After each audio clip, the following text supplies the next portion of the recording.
Bayangin kamu punya tabungan 100 juta rupiah. Di rekening, angkanya mungkin tetap tidak berkurang, bahkan kelihatannya aman. Tapi masalahnya, yang berubah bukan cuma jumlah uangnya, yang berubah adalah daya belinya. Karena ketika rupiah melemah terhadap dolar, harga banyak kebutuhan ikut terdorong naik. Mulai dari barang elektronik, bahan baku industri, biaya pendidikan luar negeri, hingga harga pangan dan energi juga ikut terdampak. Artinya, uang yang sama tidak lagi bisa membeli jumlah barang yang sama seperti beberapa tahun lalu. Bisa dulu 100 juta mungkin terasa besar. Sekarang, nilainya perlahan terkikis oleh inflasi dan pelemahan kurs. Dan ini yang sering tidak disadari banyak orang. Kita merasa kekayaan kita tetap, padahal secara global daya belinya turun. Karena di era sekarang, rupiah bukan berdiri sendiri. Indonesia masih banyak mengimpor bahan baku, mesin, hingga teknologi. Ketika dolar naik, biaya impor naik. Saat biaya impor naik, harga barang di dalam negeri ikut terdorong naik. Jadi walaupun tabungan rupiah kita jumlahnya tidak berubah, nilai tukarnya terhadap aset dunia sebenarnya melemah.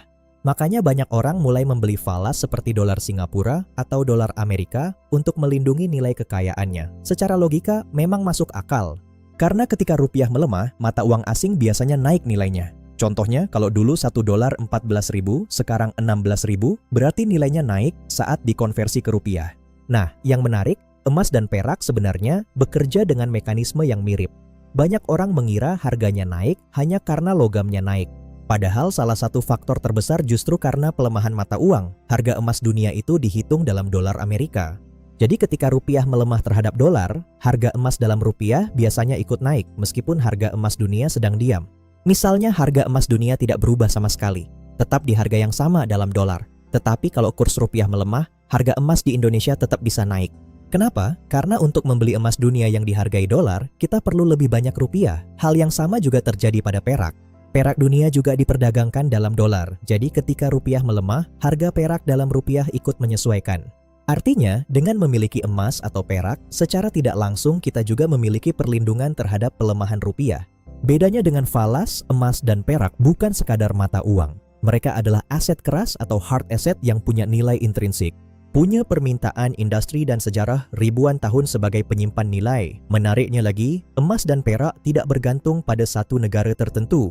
Emas dan perak bersifat global. Makanya saat kondisi ekonomi tidak pasti, banyak bank sentral juga menambah cadangan emas mereka sebagai aset netral.